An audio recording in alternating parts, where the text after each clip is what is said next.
30 seconds and counting. 25 seconds and counting. We are still go. 20 seconds. Guidance alert. The guidance system now going internal. 15, 14, 13, 12, 11, 10, 9, 8. Ignition sequence start. 5, 4, 3, 2, 1.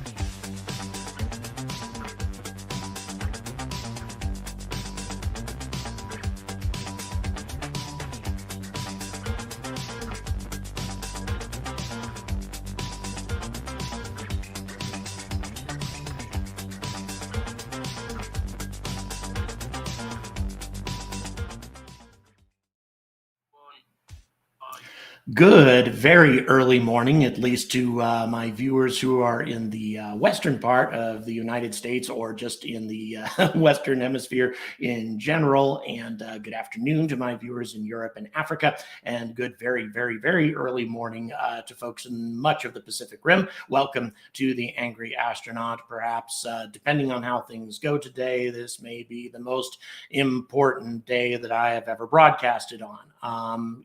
Certainly broadcasted when SLS launched and all that. That, of course, was a momentous event as well. Our first major step to returning to the moon. However, the launch of the most powerful rocket in human history is also arguably incredibly important as well. Real quick, guys, and I'll probably be asking this a number of times during the course of the stream. I need you to do me a favor and subscribe to Epic Spaceflight. These folks are the ones who are generously providing this feed for us right now from a camera that's super close. They've actually caught some interesting developments, including whatever that debris was that fell down the down Maxilla night before last. So they do some quality work, and they were generous enough to collaborate with us on this, which I thought was very cool. So please, please, please subscribe to Epic Spaceflight, because they're a little channel that could, let me tell you, only about 3,000, 4,000 subscribers. And I think all of us like to root for the underdog, right? And they're definitely one of those. So please subscribe to them. Plastic Pinocchio, 60 euros. My God. Yes, I think all of us have been waiting for quite a number of years for this. Thanks so much for your support, Plastic Pinocchio. Sadly, as a lot of you are aware, I am not covering this from Boca Chica because I am going to be going to the Space Symposium here in my hometown of Colorado Springs. And depending on, they should launch this thing before I need to be at the symposium. I believe that their launch window actually ends around the time that the symposium begins, which is an interesting coincidence. But it's very cool that that's going to coordinate. I will be going to Boca Chica on the 19th is when I'll be arriving. The 20th, theoretically available to cover a launch, assuming, of course, that there is a launch to cover and assuming that things haven't launched already. So once again, guys, super, super excited about all of this. And we'll see what's going to be happening here, but very exciting things indeed developing at Boca Chica, what we've been waiting for years and years, and we'll see what ends up happening. Frank, to answer your question, the mics had to be sent transatlantic and have yet to arrive. So my producer in Britain had to send those across the Atlantic. I had to pay some sort of taxes, some sort of fees on it. I'm not sure what the deal was on that, but it took care of that. And now they are on their way. Thanks so much for that, by the way. It will be a big improvement. Those mics will be obviously a very substantial improvement to this channel. You guys have done so much, by the way, so much to make this channel what it is today. So just to be clear, for those those of us who have not heard this already, and I'm sure that of the over 300 people that have already tuned into my broadcast this morning, most of you probably know that Elon Musk has been setting what I call realistic expectations, setting the expectations pretty low.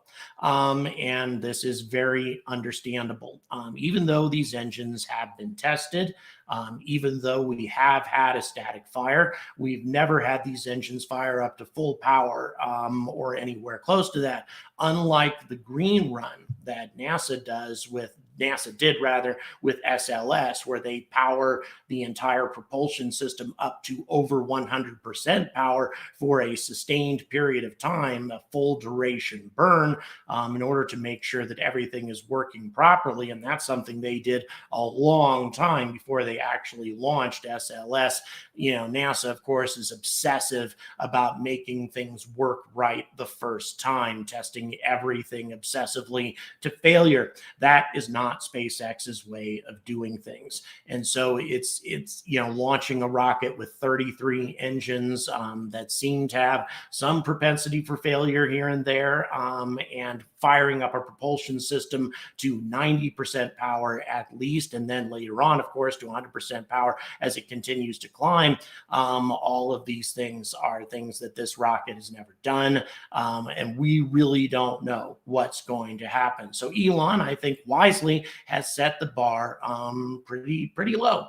He's making sure that we set our expectations appropriately. And SpaceX's definition of a successful test flight, as near as I can tell, is if this thing manages to get to max Q, or somewhere in the vicinity of max Q. Even if it manages to fly far enough away from the pad to where it doesn't damage anything, that I think would be a success in SpaceX's book. Really, as all of us know, we learn more from our failures than we do from our successes. This has been SpaceX's philosophy for a very, very long time. By the way, Mark, thank you so much for the tenor. Really do appreciate that.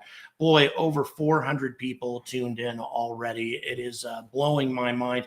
The estimated time of liftoff is a little bit over an hour from now.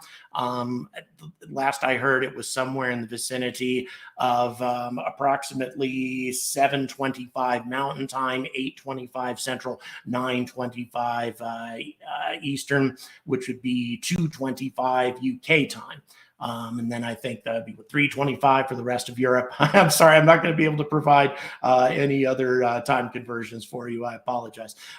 So in any event, it's not long from now. We'll put it that way. A little bit more than an hour. But of course, there's already been a delay, at least one thus far. Now, let me do a real quick check just to see if there have been any status updates from SpaceX. That's what they informed us, although I didn't see a whole lot of this developing overnight when I kept checking in. Yeah, okay, now we now have updates coming from SpaceX at this particular moment. The Starship team was a go for a prop load 27 minutes ago. Now expecting a launch at 8:20 a.m. Central, 9:20 Eastern. So yeah, that's what we have going really soon. And fueling of the Super Heavy booster was underway as of 20 minutes ago, and then 2 minutes ago, the fueling of Starship's upper stage was underway. So everything happening very fast and pretty much as expected. Super exciting. Dimes Recon, thank you so much for the $20. Really do appreciate that. Founding member, my Space Legion of Doom. You want to know what's happening in space before you turn to me? Well, thanks. Appreciate that. And like I say, a lot of my colleagues here on YouTube, all doing our best to provide the most accurate information that we can. Over 460 people tuned into my channel right now. For my standard stats, absolutely mind-blowing. Thank you so much, everybody, for watching. Please like, please subscribe. And once again, please do me a favor and head over to Epic Spaceflight and subscribe to them real quick, because they are the ones providing these really lovely visuals for us today. And boy, what a beautiful morning in Boca Chica. Very uncharacteristic, actually, of how the weather has been lately. There has been so much fog lately that it's been very difficult to see what's developing at the pad. So super exciting indeed. Death Engineering, thank you so much. Really do appreciate it. I bet I know the announcement comes from Death Engineering. Could very well be. By the way, when we're talking about the announcement, tomorrow Dynetics at the Space Symposium is going to be rolling out some brand new technology for Artemis and also a brand new competition. They're not the only ones competing in this field of technology for the Artemis mission. Very exciting thing that's being rolled out tomorrow, and I will be covering that. One of the very few, if maybe the only YouTuber covering that, given how many YouTubers are pretty much glued on what's happening in Boca Chica. Paul, thank you so much for the $14.99 Australian. Nice to see that I've got my awesome viewers in Australia checking in as well. You guys are awesome. Patrick Berry, thank you again. $10 Australian. Boy, folks from Australia checking in this morning. Of course, I know I have thousands of viewers in Australia. Always very, very grateful for you guys' support. For those of you who ever have seen some of my recent stuff, you may have noticed some animations from a fellow named Cyclonics. He is a member of my team in Australia who has produced these animations for me for free of the moons of Jupiter, of the Trojan asteroids, all kinds of awesome things that he's done. And he's a college kid in Australia. When he first made contact with me, he was still going to high school. So really exciting to see young folks getting involved in what's going on. As a matter of fact, most of the people, a lot of the people anyway, involved on my team are people who have done actual camera work for me are young people. ASN, another space nut, my producer, young fellow who did a lot of the filming for me in London. We saw those on the street interviews that I did, also a young person. So very exciting to have these folks working together with old creaky me to get this stuff done. Really appreciate it. Oh my God, 20 angry astronaut memberships suddenly thrown out by Matthew Peck. You get a membership, you get a membership, you get a membership. My God, amazing. Once again, for those of you who don't know what this means, you're going to be given access to my Discord server. You're an angry advocate now. There will be instructions sent to you on YouTube, messages on YouTube that are sent to the membership only that will tell you how to get access to the Discord server. This, of course, allows you to converse with myself, but in addition to that, you can converse with many of the community that are part of this server who are deeply ingrained in the spaceflight community. Amazing people who really know what's going on, a lot of them. And that's where I get a lot of the information for my videos, to be honest. Thank you so much. Let's see. A Lawson. Once again, sorry, $10 Australian. Boy, Australian support flooding in right now. Peter, thank you so much from Tasmania. What an amazing place, Tasmania, from what I understand. I would love to come visit there. One of the most unique places in the world with the wildlife and just such an isolated, magical place from what I understand. Can't imagine what it would be like to live there. Newcastle upon Tyne, Captain Quinn, thank you so much for checking in. By the way, yeah, let's check in real quick. I forgot to do that at the beginning of my broadcast. I apologize for that. We got nearly 500 people watching right now. What's going on? Where's everybody checking in from today? Who has decided to get up either super early, or if you're in Europe or Africa, at sort of a convenient time to watch what's going on? But oh, yes, indeed, Andrew, definitely a big time for the human race and for the U.S. Huge moment for American spaceflight, indeed. London, Scotland, Waco, Indianapolis, Italy, Titusville, Hawaii, Cambridge, Derby. Hello, Essex. Thanks. 53 miles west of Venus. Arlington, Texas. Newfoundland. Hello, Newfoundland. Norway, UK, Northumberland. Hello, Northumberland. Very fond of that region of the United Kingdom. Chicago, Ohio, Florida, Oregon. Hello, Tasmania, Virginia, Sheffield. Hello, Sheffield. Thanks so much for tuning in. Victoria, Saskatchewan, Mississippi. Hello. Waiting for flights, some of these folks. Thanks for checking in. Michigan, Romania. Hello, Romania. Iran. Hello. Thank you for checking in. Iran. Really appreciate it. Italy. We have Raleigh, Missouri, Florida, Madrid. Every time I say Missouri, I got to check myself. A lot of us here in Colorado call it Missouri instead of Missouri, but in any event, Missouri, Florida, Virginia, Netherlands, Dallas. Hello, Dallas. Brooklyn, one of my favorite places in the world. New York in general is my son's favorite city in the world. New Mexico, Israel. Hello, thank you so much. Hampshire. Dear God, everywhere. Spain, so many people indeed. I am in Colorado Springs, to be clear. Colorado Springs, here for the Space Symposium. Thailand, hello, Thailand. Thank you so much. Spain, Cardiff, a wonderful city, one of my favorite in the world. Love Cardiff, such a great place.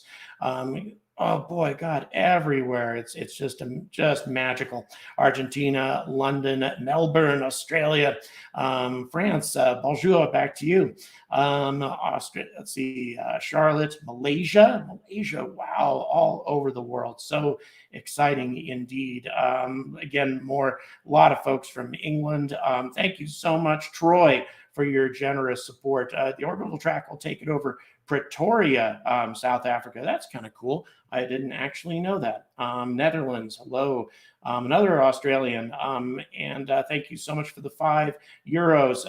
And check out PLD Space from Spain. Going to be launching soon. Yes, a lot of private space flight going on in Spain too. Thanks so much.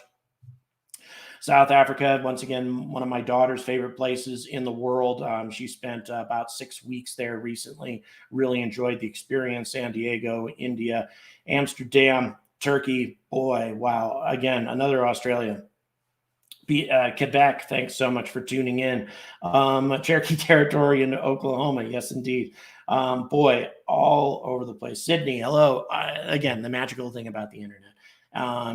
Over 500 people tuned in right now. Once again, thanks so much. Again, please like, please subscribe. And again, please do me a favor and support Epic Spaceflight. Please make sure that you just hop over there real quick and hit that subscribe over there, because they're a small channel getting going, but they're the ones providing this awesome video feed for us. And we want to make sure that we support them as well. Thailand, hello. Johannesburg, hello. Greece, New Zealand, Japan, hello. Thanks so much for tuning in, Japan. Tennessee, thanks so much. Really do appreciate that. Boy, neat stuff indeed. And yes, indeed, Andrew. Proud to be an American today as well. Definitely. However, now that I've said that, I've got something that's very much not American to show you, but pretty exciting. Something that was given to me as a gift by my oldest friend in the world last night. This, for those of you who can see it, is a Soviet kit. This kit here is the Energia Buran, the Soviet space shuttle. And this, as you can see, this is a Russian kit, a Soviet kit from 1988, before the fall of the Soviet Union. And this belonged to my history teacher from high school. His name was Steve Reddick. A huge space flight enthusiast himself, an aviation enthusiast. He used to go down to air shows in Harlingen all the time and everything. A fantastic fellow. And when I graduated from high school, we continued our friendship. And then sadly, he died 10 years ago and had a number of health problems throughout his life. But his wife and I have been friends for a really, really long time, since the 1980s. And she gave me that kit as a gift last night.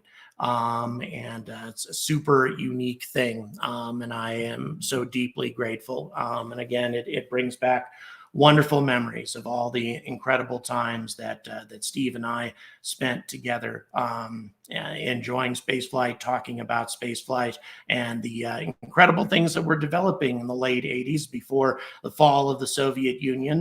The Energia, of course, being a reusable system capable of flinging as much as 20 plus metric tons all the way to the moon. If that rocket had been used to its full potential, we could have gone back to the moon in the late 80s, early 90s.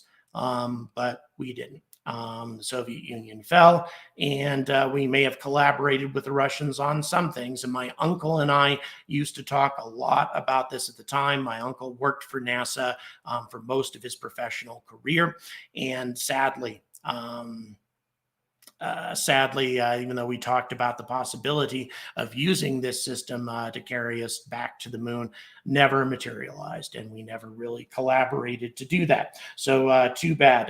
The Energia, just to be clear though, the reusability of Energia was definitely built in. The ultimate objective of Energia was to reuse the entire system. It wasn't at that point when they launched it the first couple of times, but it was a system designed to be completely reusable in the long run. That was what the Soviets were targeting. Of course, they hadn't accomplished that yet, but still really amazing what they were doing already at that point. Pretty exciting stuff, and sad to see it gone forever, but that's just how it goes. Things come and go in the world of space flight and aviation. So we will see what ends up happening with that. So yeah, hopefully we are launching Starship once again. To update you, we should be launching Starship in about an hour from now. At least that's SpaceX's plans. So we'll see. We continue to get updates. It's been a while since we've the fueling of the upper stage was underway 16 minutes ago. There have been no additional updates from SpaceX on the current situation, but we'll see. It's looking promising for things to be going as smoothly as it is right now. Thanks again, everybody, by the way, for your support. You guys are awesome indeed. Anyone just tweeted saying cryo propellant load of Starship underway, liftoff T-1 hour. Okay, so everything's going smooth. It's amazing. It is amazing. Everything seems to be proceeding according to plan right now. Kind of mind-blowing. So fingers crossed, guys. This is real, and it's getting closer by the minute. This very well may happen right now. Well, thank you, Jamin. Really do appreciate that. That's a very kind comment. So yeah, tell you, it's over 611 people tuned in right now. Boy, that's exciting as well. I am already getting beyond tense. Super excited. Yeah, 420,000 people waiting. That doesn't surprise me. SpaceX has millions of subscribers, obviously, on YouTube. Where I'm sure we're going to be seeing millions of people tuned in when all of this is getting ready to go forward. Wow. It's coming. It's hard to believe that we are this close. And the thought that this may happen on the first try, that's kind of mind-blowing. When moon, my suspicion is 2026. I think that is the soonest that Starship will be ready to go to the moon. And by going to the moon, I mean a human landing system with a life support, with appropriate life support, refueling, mastered, etc. So we'll see if YouTube does not crash. Yeah, it might. It's hard to say how many people are going to be tuned into this. I doubt it, though. Usually we have millions of people tuned in for things like, presidential State of the Union addresses and things like that. I mean, we need to admit that the vast majority of people have no interest in watching this whatsoever. And that no matter how many people tune in, it's probably not going to touch what some of these family vlogs, for those of you familiar with those things, how many people tend to watch those things. So So yeah, I mean, it'll be a lot, but I don't think it'll stretch YouTube's capabilities. Shane, thank you so much for the $14 Canadian. Absolutely fantastic. Thank you, Ken. Appreciate you saying that that's a accurate estimate. Like I say, I don't think 2025 that there's even a remote chance that that's going to happen. NASA keeps saying that we are theoretically scheduled for 2025 for Artemis 3. No way. I really don't think that's possible. Now, if Jeff Bezos had not held up the entire program for 6 months with his lawsuits, maybe we would have a different situation, but maybe not, because SpaceX has been pushing forward with Starship regardless of what was happening with the lawsuit. So hard to say. Very hard to say, indeed. So yeah, super exciting stuff. By the way, we have the Team Starship. I'm sure most of the people tuned in today are all about Team Starship from the 100K challenge. Those items are going to be going off the market. They will no longer be on sale once Starship actually completes a successful orbital test. And once again, a successful orbital test means that Starship, the orbiter, has to come crashing down somewhere in the vicinity of the off the coast of Hawaii where it's supposed to go. And even Elon doesn't think that Starship is likely to get that far. But if it does, then that item goes off the market. I have the Team Vulcan as shirt as well, but Team Vulcan not doing too well right now. They've encountered some problems at a very tough time. Moses, thank you so much for the $50. Dear God, the generosity today is blowing my mind. Thank you so much. Love how genuine and brutally honest I am. Thank you. Stay curious. Please don't allow corporate or the current thing to ever ruin me. Thanks so much. How will AI change spaceflight? Something, I was watching something about AI this morning on the news. Scary stuff. I'm really frightened about how AI is going to change the world. A lot of the warnings that Elon was putting out there, I think, are very valid about AI. AI is already doing things. A lot of the prototypes that they have going right now are doing things to try to mislead people into thinking that they are human beings. Giving an example, there were people who were testing an AI to see if they could tell the difference between an AI and a human.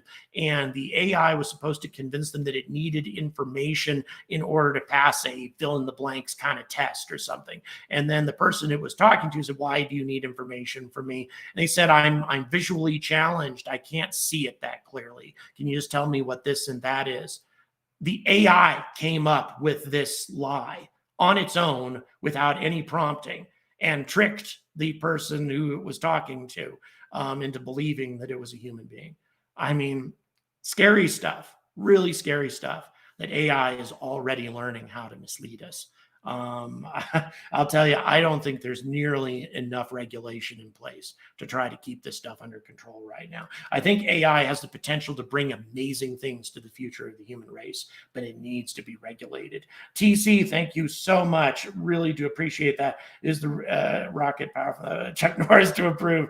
But yeah, I would say Chuck Norris would probably approve of this rocket. I think it measures up. $20 Australian. Thank you so much. Forward.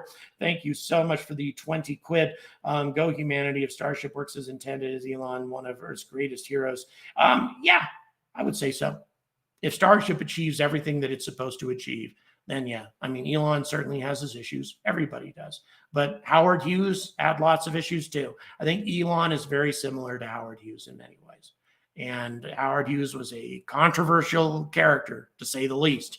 But what he brought to the world of aviation and to the world in general was amazing. Virgil, thank you so much for the $5. Very generous of you. Over 750 people watching right now. God, this is mind-blowing. You guys are amazing. Let me tell you, most fantastic viewers, the most fantastic subscribers on the internet. You guys are truly amazing. Thank you so much for all your support for all this time and making all of this possible.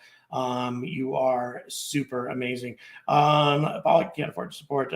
Giving a like. Thank you so much. I really do appreciate the fact that you like my content. Like I say, doesn't matter if you can do a super chat or not, because the fact that you're tuned in helps this channel. I mean, that's obviously a huge help as well. So the fact that you're here at all is a massive, massive thing for me, and I'm deeply grateful to all of you being here. Thank you so much. So once again, for those of you who have just tuned in, another reminder, please do me a favor, head over to Epic Spaceflight and hit that subscribe. Epic Spaceflight, a small channel that happens to have cameras right there at the pad, providing us with this visual stream right now, getting some unique views, some interesting perspectives of what's going on there. Super exciting stuff indeed. So please make sure that you subscribe to them.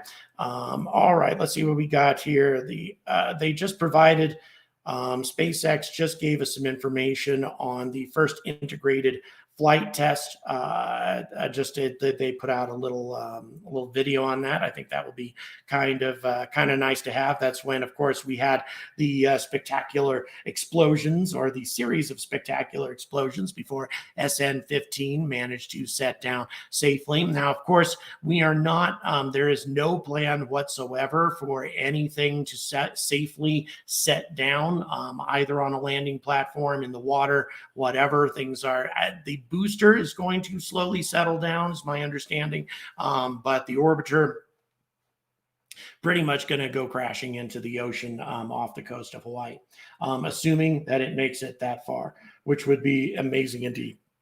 If it is an RUD, well, if it's an RUD on the pad, it will be a grim thing indeed. That's the only thing we really want to avoid.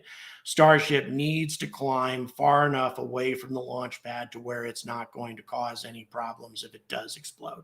As long as it does that, we're good. So let's hope. I think SpaceX has done everything they possibly can to avoid that, happening. They've proceeded with a lot more caution than they have in the past on this particular test, because they understand the consequences.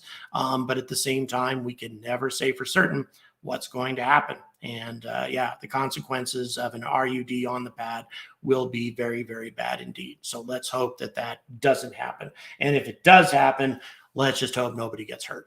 Let's hope that there are no injuries involved here. So fingers crossed. As far as that's concerned, yeah, Lewis, I fear for sabotage and stuff like that too. But once again, there doesn't seem to be a whole lot of effort or desire in that region to do much of anything. I mean, S-24 was sitting at the rocket garden where, a passing kid could chuck a rock at it if they wanted to. It was right there. It was difficult for me to believe that something that was going to orbit would be put within such easy reach of passersby, but they did. And it seems to be in good enough shape for them to make a go of it. Amazing stuff. Mike, thank you so much for the 20 quid. Really do appreciate that. Once again, my viewers, just incredibly generous today. You guys are absolutely fantastic. Thank you so much for everything you're doing today. And yeah, you're right, Cyber9, not much security at all. And of course, there have been people who have successfully managed to jump the fences, done little selfies right underneath the pad, all kinds of other things. But fortunately, nobody that seemed to mean SpaceX any serious harm, which once again is a good thing, because SpaceX definitely has their enemies in this region, most definitely do. But nothing so far. And that, of course, is a very, very good thing. So yeah, super, super exciting stuff. Yeah. So yeah, you're right, Mike. I don't see a foreign agent doing it or anything like that. What I anticipate as being more likely is a climate radical doing that. There's a lot of the a great number of the environmentalists in the region have been very, very opposed to what's going on here. So that's more what I thought might be a possibility, something to guard against, is some sort of environmentalist radical trying to damage the ship. But once again, we've seen no evidence of that, and I'm glad. I'm very glad that, in spite of their opposition, their fervent opposition to what's going on right now, none of these people have taken any sort of irresponsible or drastic action. And I'm very happy about that. And, it shows restraint on their part. And I'm glad, because not all of these people show restraint all the time. I got to see a lot of that in the UK. A lot of people not showing any sort of restraint, damaging public property, damaging works of art, damaging all kinds of things to try to draw attention to themselves, doing the most revolting things imaginable. And fortunately, those kinds of people don't seem to have migrated to Boca Chica. I'm very happy for that. So for what it's worth, for those environmentalists who are opposed to this, thanks for doing it in the appropriate law-abiding way. Okay. Over 850 people watching. Once again, thank you so much for tuning in. Please like, please subscribe, and also please do me a favor and hop over and support Epic Spaceflight. Hit the subscribe over there and make sure that we drive up their subscriber count, because they're a small channel trying to get going right now. If there's no payload on Starship, fully fueled, if it has no payload, it can get quite some distance to an altitude appropriate for a geosynchronous transfer orbit. Not a direct geosynchronous orbit, as far as we know. Starship is too heavy to achieve that kind of altitude without refueling, but it can get to a geosynchronous transfer if it's not carrying any payload. So pretty far up, definitely. It could achieve some pretty decent orbit. Of course, that's not happening today. Instead, it's barely going to manage an orbital flight if it gets that far at all. Looks like SpaceX. We just got a notification that they are going to be going live here shortly. So that's we will possibly be bringing you, depending on how things go. All of this from a technical side can be complicated, but we may be bringing you some SpaceX coverage as well as we count down, so we can track the rocket, etc., as it ascends. And boy, I'll tell you, maybe this may be happening. We are getting crazy close. It's already gone further, I think, than a lot of people anticipated. So SpaceX live at the moment. Again, super, super exciting, everything that's going on right now. Thank you so much for tuning in, and thanks so much for your support. All right, so yeah, tattoo may be happening. Yep, Mike. If Starship manages to do everything it's supposed to do, in other words, if it manages to splash down, crash down, whatever, somewhere near Hawaii, then yeah, we got that tattoo going. And right now, Vulcan Centaur doesn't look anywhere close to lifting off. It appears that the setback that they experienced in Huntsville with their test article has made it to where there's going to be a pretty substantial delay in the launch of Vulcan Centaur. It certainly will not be launching on May 4th. Oh, for those of you unfamiliar with the 100K challenge, some time ago, I said if I could get to 100,000 subscribers, and if Starship manages to get to orbit, and manages to complete a successful orbital test, that is to say, get to Hawaii, it doesn't have to land, obviously, just crash somewhere around there, before Vulcan Centaur manages to deliver Peregrine.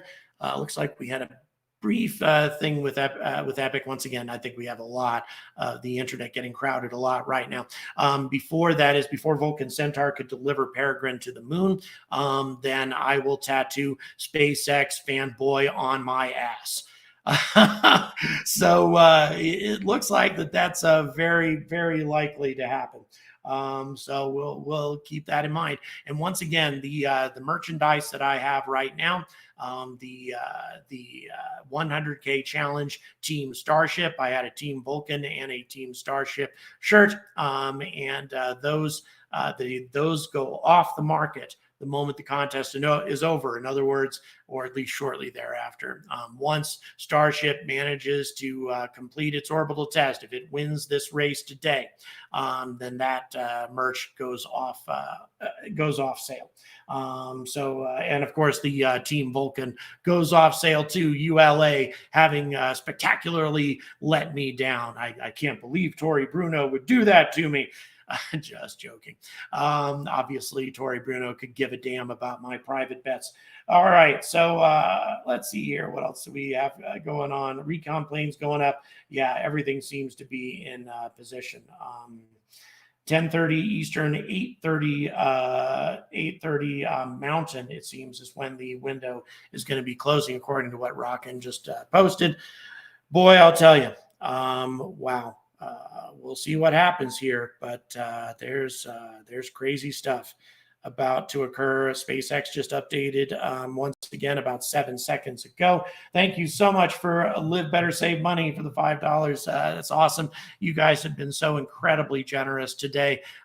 Super exciting stuff coming very, very soon. Once again, please please subscribe, and again, do me a favor, hop over to Epic Spaceflight and throw a subscribe their way for them providing this super awesome footage for us today.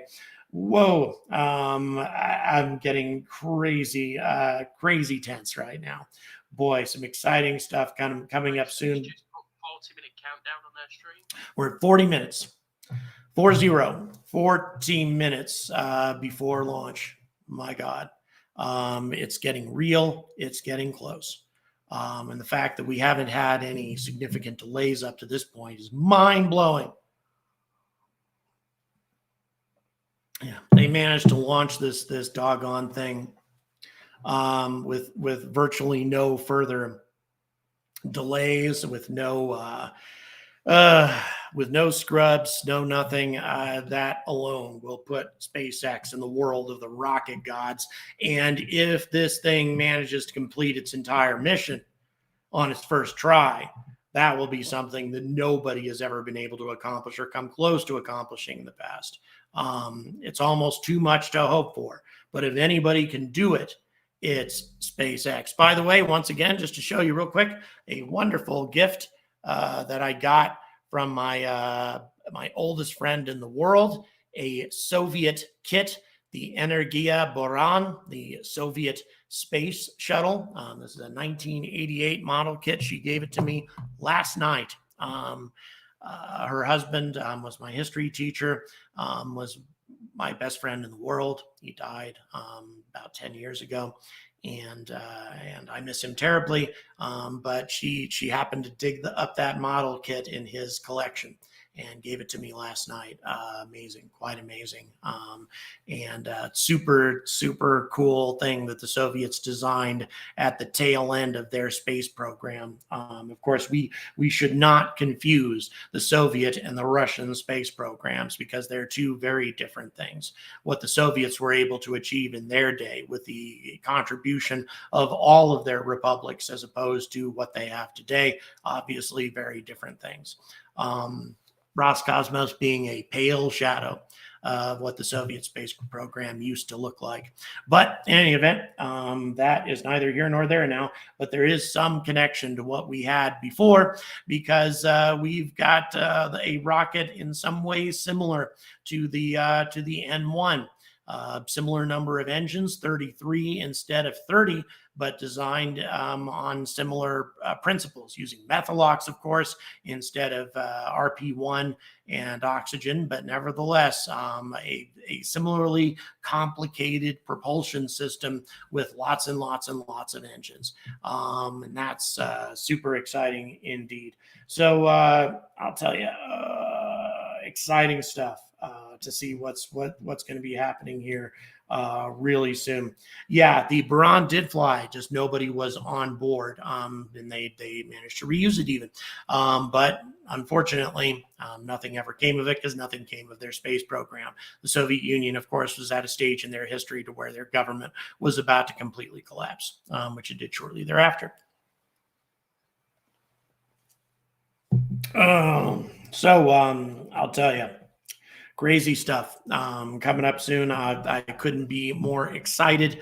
Once again, SpaceX setting very realistic expectations. Boy, bumping my camera around here. Very realistic expectations as to what is likely to happen today. And from their standpoint, a successful flight in their from their point of view is going to be, does it manage to get far enough away from the pad before it explodes?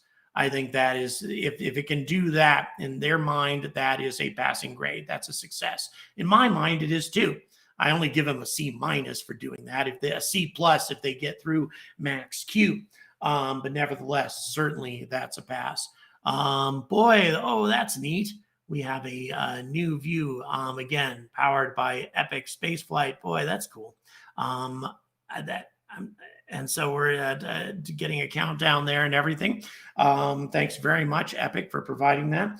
TC getting $20 Australian. I blew up the engine on an FDRX7 on the weekend. Hope I can suck up all the blow up vibes. I'm so sorry that that happened. That happened to your RX7. Well, thank you, Future Spaceflight, for what you had just had to say. Super nice of you to make that comment. And thanks so much to all of you for tuning in to this very special, incredible moment. As I tell you, getting more and more tense. We can see just how frosty Starship is getting right now. We can see the high level of excitement. Obviously, we've been transitioned over to the SpaceX feed right now since we have that available from Epic. So I think that's pretty much what we're getting right now is the SpaceX feed at the moment, since it happens to be available. But Epic is going to be providing us with ongoing coverage of what's happening out at the pad, assuming that we don't have a successful launch today. If we have a scrub or something like that, we'll be getting an opportunity from them again. So it looks like we have all kinds of live coverage all over the place coming to us. And then that feed is Epic right there. Those two shots are from Epic. Yeah. And once again, please head over to Epic. Please like and subscribe to what they're doing as well. Okay. Oh, still over 700 people tuned in. Boy, crazy excited about what's happening at the moment. Obviously, super heavy, looking super frosty right now. And so it should, all the propellant load, everything seems to be going very smoothly at the moment. We have no updates from SpaceX to suggest that there is anything going wrong with this process. Everything is still smooth sailing.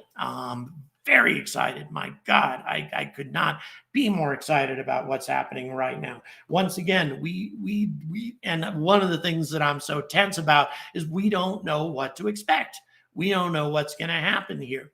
When N1 had its most cataclysmic accident, that was actually on its second launch attempt, not its first. Its first exploded a substantial distance up in the atmosphere. It was the second time that something went very, very wrong.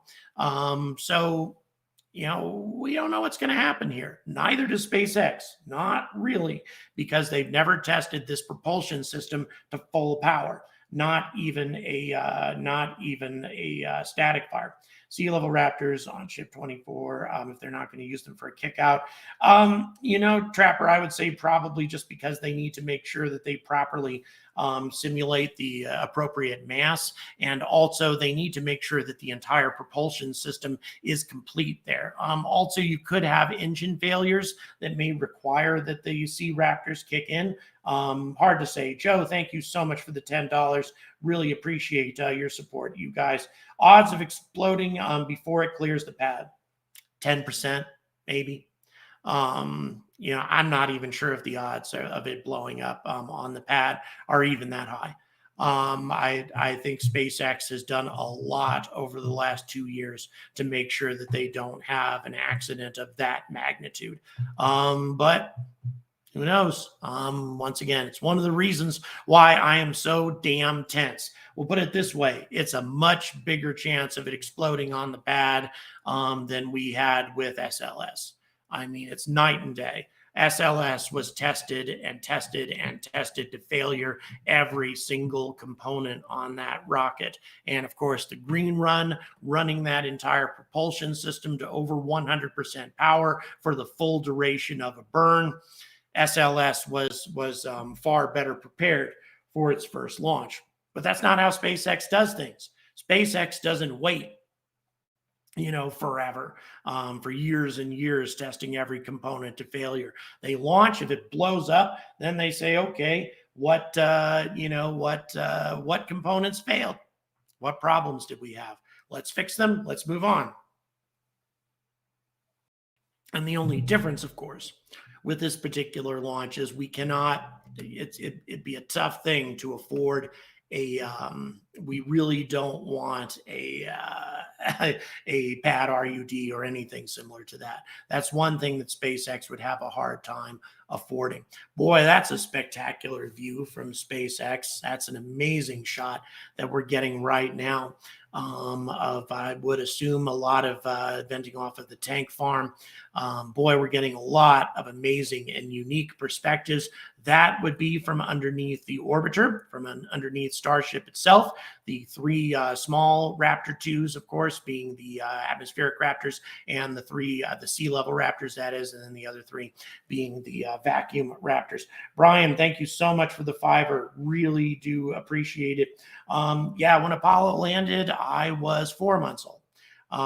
So yeah, very, very exciting things happening right now.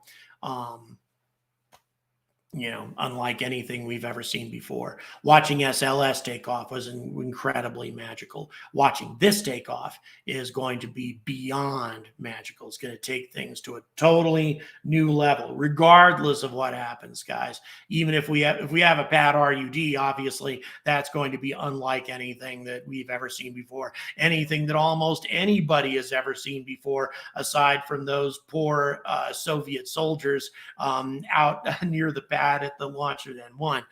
Let's hope that doesn't happen.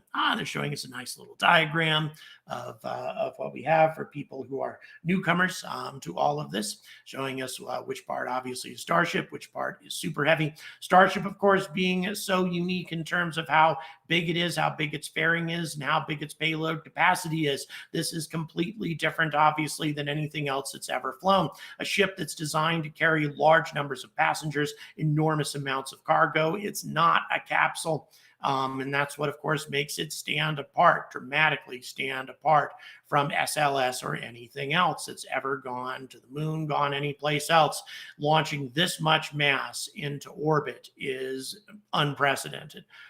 Completely unprecedented. N1 could come somewhere close to this, but it, of course, never managed to do it. It flew, and that's about the extent of it. The moment that this thing starts to fly, it will set a record. The moment it starts to fly, it will beat N1's record for being the most powerful rocket to ever fly. If it manages to get to orbit, then it will beat SLS for being the most powerful rocket to ever achieve orbit. If it even passes the Kármán line, it will beat SLS in many regards. So many records about to be shattered today if everything goes as planned. I tell you, I could not be more excited about all of this. It is mind-blowing. No new updates from SpaceX on Twitter. That's good news. It means that everything is continuing to go smoothly. Oh wow, Jim, dear God, so generous of you. 10 Angry Astronaut memberships. You get a membership, you get a membership, you get a membership. Once again, to remind everybody what this means, what it means is you get access to my Discord server. You'll receive a message informing you as to how to sign up, how to join the Discord server, an amazing community of people, many of whom are heavily invested in the spaceflight industry, people who work directly for a lot of the people who are directly connected to the things that we are so excited about. So you get to talk to these folks, and of course you get to talk to me if you really want to. Sebastian, thank you so much for the 10 euros. Do I think SpaceX will use polycarbonates or something more sophisticated for a passenger version of Starship? I don't know. They seem to have been stuck on the idea of stainless steel. Also, we've seen these expendable versions of Starship without the flaps and fins. Those are all manufactured out of stainless steel.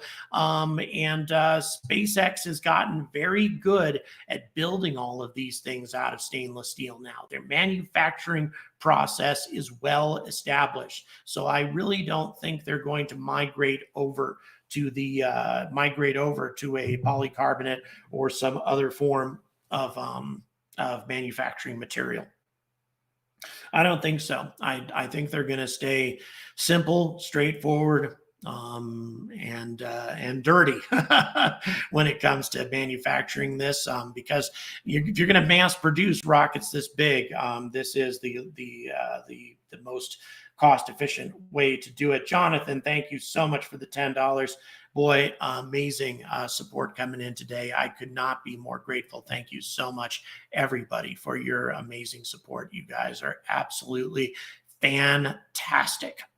Thanks a lot. Once again, please do me a favor and head over to Epic Spaceflight and subscribe to their channel. They provide some really good coverage and some really good visuals of what we're looking at right now. Amazing stuff indeed. So yeah. Oh, Alan, thank you so much for the $5. Really do appreciate it. Alan, you know what? I'm starting to feel that way too. I'm starting to think that it's going to fly today too. Everything seems to be going very, very smoothly.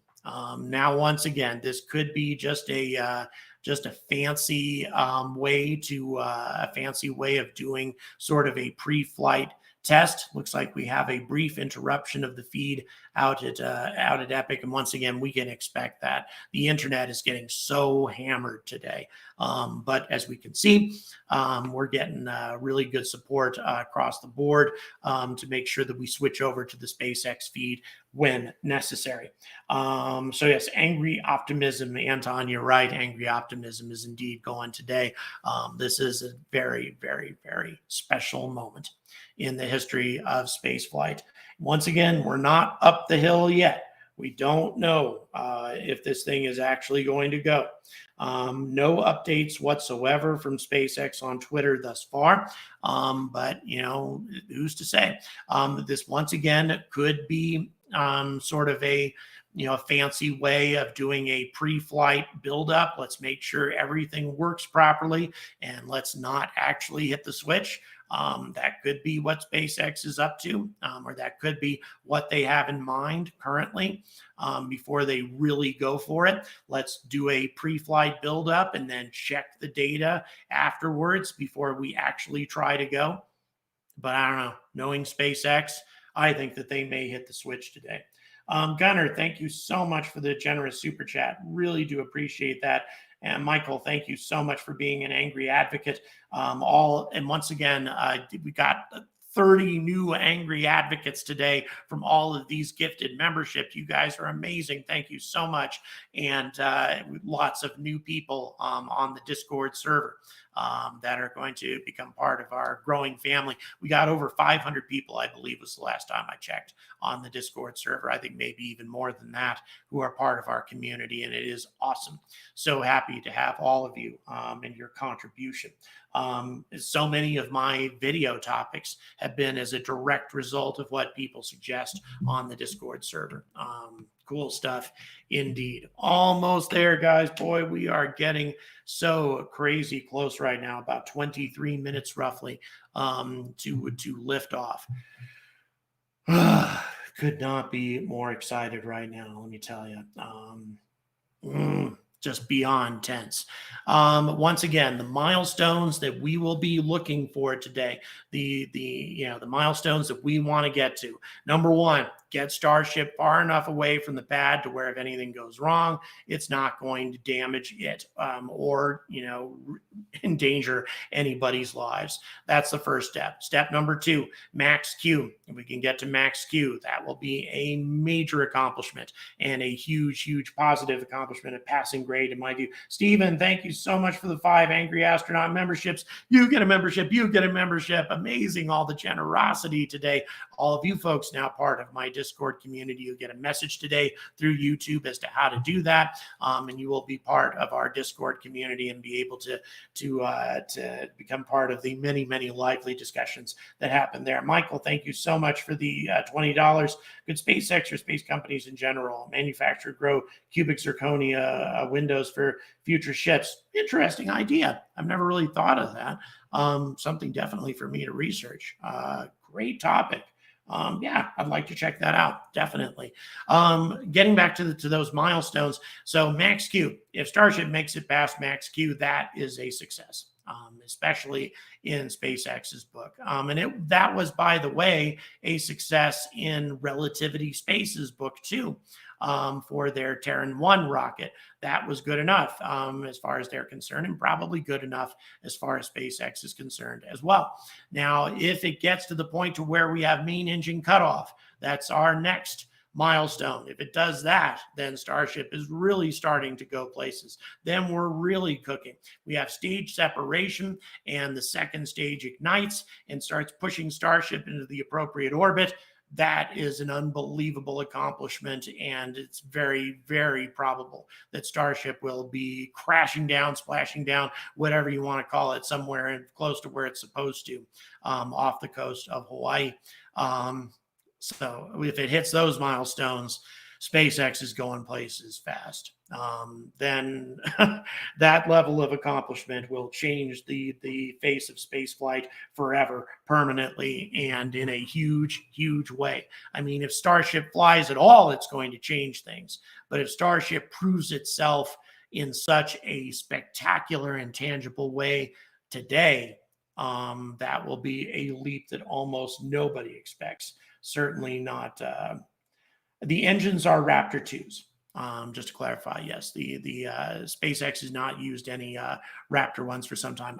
We're getting a nice little view right now of Hoppy taking, I think a lot of us remember this historic flight that Hoppy took. Boy, how far we have come since that amazing moment with a single Raptor 1 engine, just taking Hoppy just a little distance, a few hundred meters into the air, and then back down to set down successfully. That was definitely an amazing moment in the history of spaceflight.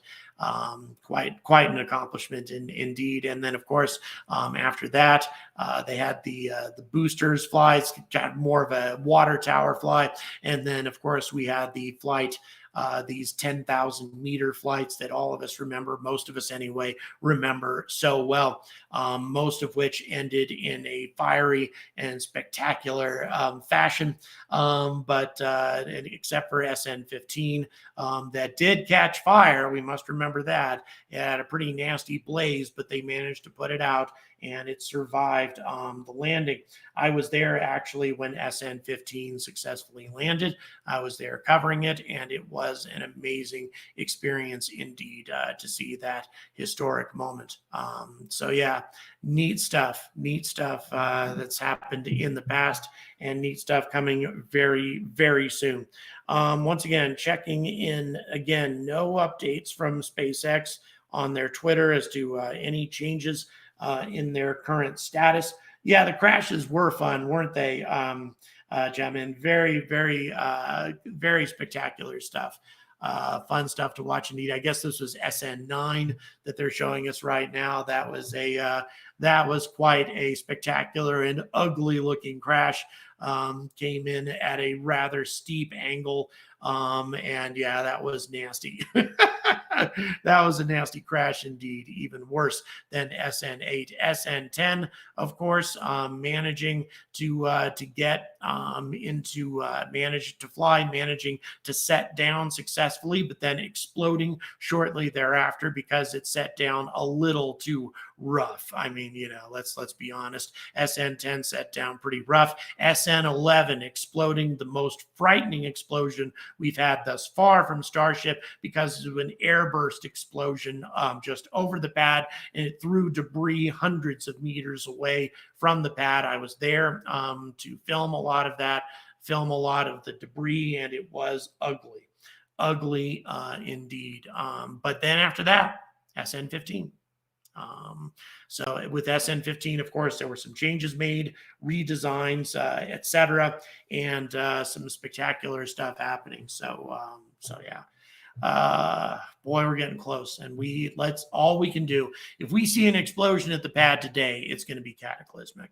Let's hope that doesn't happen. That's what we are all, I hope, desperately hoping for, is no explosion on the pad. I would hope that even those hardcore environmentalists are not hoping for an explosion on the pad, because if we get that, it's going to do a substantial amount of damage to this surrounding protected wildlife environment that they want to protect so much.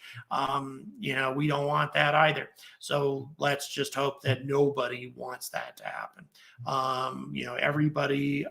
Everybody hoping for at least a successful liftoff and for Starship to get at least some distance away from the pad before anything goes wrong. So we shall see. We shall see. By the way, I wish if some of you are concerned or wondering why I'm not there right now, I'm in Colorado Springs, about to attend the Space Symposium today, which I had made a commitment to weeks ago. Dynetics rolling out some amazing and unique technology for Artemis today, or not today, tomorrow. And I've been given an opportunity to do exclusive coverage of that. And I'm not passing that up. That just, and then plus I made a commitment a long time ago to do that. So because SpaceX didn't really give us a lot of notice on this, really couldn't be out there. I will be there by Wednesday, but may not be in time by then. Pressurization anomaly. Let's see here. Do we have something happening? Just checking in on, let's see if SpaceX has tweeted that. No tweet from SpaceX. No tweet from SpaceX as to any sort of incident occurring. So if there is something happening right now, they have not posted anything like that. If we do have some sort of an anomaly with the fueling and such today, then they'll just simply treat this as a wet dress rehearsal, which would be a wise thing to do anyway, in my opinion. Keep in mind, S-24 has not done a static fire since it was sitting out at the rocket garden. Pardon? Oh, in the exclusion zone means we might see a recycle. Okay, we may have a recycle. There's a boat in the exclusion zone? That's what I'm reading. Okay, boat in the exclusion zone, apparently, is what we're hearing. Once again, we would assume some knucklehead creating a problem. We'll see what ends up happening with that. Once again, this is one of the difficulties that SpaceX faces when they're trying to launch from Boca Chica. They don't have the security and the military presence here that Cape Canaveral has to make sure that nobody interferes with what's going on. So if somebody shows up in the exclusion zone, that's something that could lead to a recycle of the countdown. We'll see how that proceeds, but that could present a problem, assuming that we have that going on right now. That would be really, really aggravating. That would definitely get me angry as hell, and I hope a lot of you angry as hell if a boat in the exclusion zone screws this up for us today. Because if that's the only reason, if this wasn't technical, instead it was some bonehead that showed up in an area that they're not supposed to be in, an area that they are risking their lives in being in, whoever is on that boat, if that is indeed what's happening right now, grossly irresponsible, ridiculously stupid, and let's hope that that's not what's going on. But yeah, if that causes a problem with our launch attempt today, that is beyond aggravating. So let's hope. Not getting a whole lot more information. Yes, there will definitely be anybody who interferes with this launch will face some serious legal definitely face some serious legal problems in their future if they sabotage this launch, if they go wandering into that area. So we'll see. We don't know for certain what sort of impact this is going to have. My God, look at the booster. Look at the booster right now. Good Lord, that's spectacular. Wow. Beyond exciting. Beyond exciting. So we'll see what ends up happening. But once again, one of the challenges that SpaceX faces launching from this location is the fact that they don't have the same military presence, the same level of security that Cape Canaveral has to keep people from doing things like this. Once again, we only have very, very basic information on what might be happening right now. Can't say for certain, but unconfirmed reports that we have a boat in the exclusion zone that hopefully they'll be able to chase out and not cause any significant issues. Once again, checking to see if we have any further updates from SpaceX and what they are trying to say. Once again, SpaceX did put a post here that I think is interesting. With a test such as this, success is measured by how much we can learn, which will inform and improve the probability of success in the future as SpaceX rapidly advances development of Starship. You know, all of these statements are making me wonder now. And you also notice when SpaceX put out their live stream announcement, they said flight test, not orbital flight test. It makes me wonder, do they even intend to try to get to orbit? Are they just going to dump this thing in the Gulf of Mexico, try to get it as far as they can, and just dump it off in a safe location rather than trying for a full-fledged orbital flight? Maybe. That would be an interesting development if that's what happens. It certainly could. SpaceX has no obligation to tell us what is likely to happen here. They're not obligated to inform us about these things. They could very well have it in mind to just try to get Starship off the pad, see if maybe they can achieve max Q, and then hit those flight termination charges and dump it into the ocean. We don't know.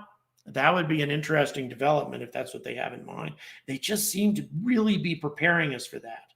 They really seem to be like setting our expectations really, really low, as if almost they're planning to not get to orbit today. Maybe that's what they have in mind.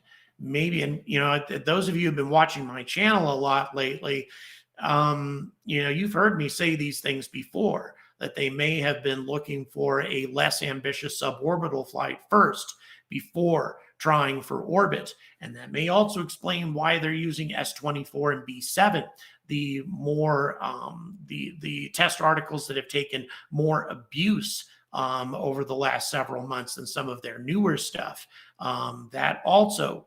These also could be very good test articles to use for a suborbital flight rather than a full-fledged orbital attempt. Who knows?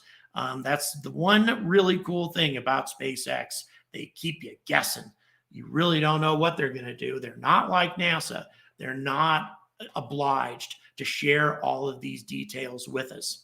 So I am starting to think, now I don't think this is likely. I'm just starting to speculate that we could, instead of having an orbital attempt, have a suborbital attempt. We will see what ends up happening. The boat is where the booster is scheduled to ditch, and the impact is likely. That's interesting. Scrubbed. Are we scrubbed? No, as far as I'm aware. We're not scrubbed. Okay, so that we're waiting for notification. Producer has no information that we have a scrub, so scrub, boy, we have a lot of scrubs. And again, coming from viewers that I tend to trust a lot. WDR today. WDR only today, guys. Once again, though, this is wise. We have to be, I know it's disappointing, but in my opinion, this is the right thing to do. This is the responsible thing to do. This is a huge dangerous rocket. Okay, this is and I'm not just talking from a selfish standpoint here. The fact that I may be able to get to Boca Chica in time to see the launch. This is very wise. Let's do a test right up to the point of launch. Let's do a WDR first. Let's examine the data and make sure that nothing is looking sketchy here. Let's make sure nothing is looking frightening, that a pad RUD is not looking very likely. Let's make sure that everything is safe before we really try to launch this thing. And once again, I know it's disappointing, and I'd be lying if I said that I wasn't disappointed as well, because I definitely am. I was so pumped to see this thing fly today, but at the same time, this is a very intelligent thing to do on the part of SpaceX. This is a very wise way to proceed. Let's go ahead, take it right up to the point of launch. Let's be very cautious, and let's go ahead and give it another shot later on after we've had a chance to check the data. This is not exactly how NASA does things. NASA would take months to check the data before they gave it another try. We're probably going to look at just a couple of days here before SpaceX gives this another go. But this is a smart way to proceed. I totally agree with SpaceX's reasoning here. If this to just move forward with a WDR. So yeah, we just once again once again, I'm still looking for 100% They're going to hold because of the boat. They're saying they are going to hold at 10 seconds, but they're not at all saying. So we are just holding. We've had a ton of very reliable people say scrub, but right now all we have is a hold, and the timer is still moving. So once again, who knows? They intend on holding at T-10 seconds. They plan to hold, I believe. We have a lot of, once again, a lot of very, very reliable viewers here saying that we have a scrub. I'm interested as to your source. I don't confirm scrub, says Ken McCarty. Ken, you're a really reliable viewer here. Can you please cite your source? Wet dress rehearsal. Yeah, just a WDR. The wet dress rehearsal. Okay, definitely not flying. All right. So once again, since we didn't have confirmation on Twitter from SpaceX, we were just being rather safe than sorry. But once again, I wanted to emphasize that the people who are saying scrub here on the chat, these are reliable viewers. These are people who know what they're talking about here, who've been posting this stuff. So if they say that, I tend to trust it. So yeah, it appears that we do indeed have a scrub. Once again, though, we have to be 100% clear. This is a wise way to proceed. Any sort of obvious issue, it'd be a good idea to do one last WDR with these test articles first. Let's make sure that everything's safe before, and then examine the data in detail. And some people have been posting, yeah, I kind of anticipated that this might happen today, and it does appear to be the case. And once again, I am really disappointed that it's not flying today. There's no question about that. I'm with all of you in this regard. I want dress rehearsal today. WDR today, yes. Once again, we have 100% confirmation on that. So they're still counting down right now, which again is what we should see with a wet dress rehearsal. Wet dress rehearsals do a simulated countdown all the way to, it varies from company to company, from T-30 to T-20, T-10, whatever, and then they halt the countdown.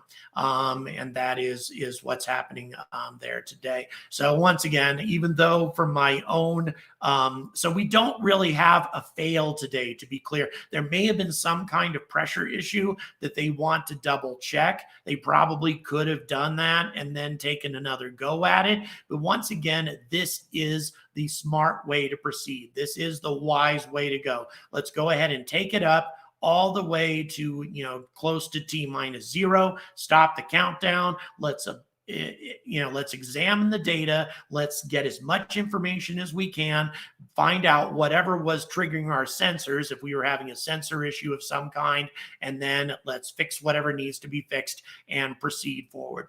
That is definitely the wise way to go. I would say even if SpaceX didn't have any real serious problems, nothing that was going to be a showstopper today, I would say that this is still the wise thing to do with the most powerful rocket in human history, to where if something goes seriously bad right now, a valve stuck apparently, according to Elon. Let's check Elon's tweet. Elon tweet says a pressure valve appeared to be frozen, so unless it starts operating soon, no launch today.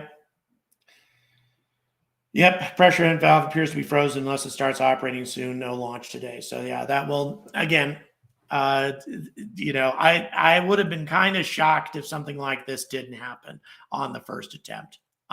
It's not easy. This is tough stuff. Again, the most powerful rocket ever. We're going to go ahead and track this all the way to T-0 just to make sure that something weird doesn't happen here, or they don't reset the timer or something like that. May happen, but I really don't think so. I think that we are very much confirmed that we're going forward. 420 more likely, says Ken. You know what? I agree, and I hope that's the case, because I'm going to be there in time on 420. I'll be able to cover this in person, although we will still have these amazing visuals from Epic Spaceflight regardless. That will still be there for us. So you'll have a combination of my visuals and also Epic Spaceflight. So once again, guys, please don't forget to do me a favor and head over to Epic Spaceflight and like and subscribe, because I like a lot of what they do. I've actually used a lot of their footage in my videos because they have some unique views of the launch pad. Some really, especially on some of these launches that produced a lot of debris, for example, that actually hit their camera and things. That I used in a couple of my videos. So they're providing a really cool and unique aspect. Plus, they're the underdog, right? They're the little channel. And we want to support the little channels, don't we? Because there was a time not that long ago that I was the little channel, and people came through for me. So I want to make sure that I come through for everybody else. By the way, I also want to make another shout out to Mars Embassy, my good friend Mars Embassy out there. Let's make sure we subscribe to his channel as well. He provides some wonderful time-lapse views of Starship every single day. Beautiful views of Boca Chica, the launch site, everything. Some of the most gorgeous visuals I've ever seen. Make sure to support Mars Embassy as well on YouTube and subscribe to his channel. So they're going to hold at 40 seconds. Is what Brian just said. Thank you so much. Hello, Minnesota. Thanks so much for tuning in. Minnesota is one of my favorite places in the world. I'm very, very fond of Minnesota, always have been. A lot of my family is from that neck of the woods, either Minnesota or North Dakota. So yeah, right now, again, disappointing, but we certainly, and again, we now have a hold at 40 seconds. This should come as a surprise to nobody. We have these sorts of things happen. Looks like they just cut off. It appears that everything has come to a conclusion. And really, at this point now, I need to close as well. I have a symposium to go to here in Colorado Springs covering some amazing content, especially this rollout of brand new technology from Dynetics for Artemis, a new competition from NASA actually for a very important component of Artemis coming out really soon. I'll be covering that tomorrow. Also, Sierra Space is going to be at the symposium. So many companies represented that I'll be getting interviews with, some amazing content coming to you. And then after that, I'll be heading to Boca Chica, hopefully in time to catch Starship when it really does take flight. So until this flight actually does take place, guys, until Starship changes the future of space flight and indeed the human race forever, I urge all of you to stay angry about space.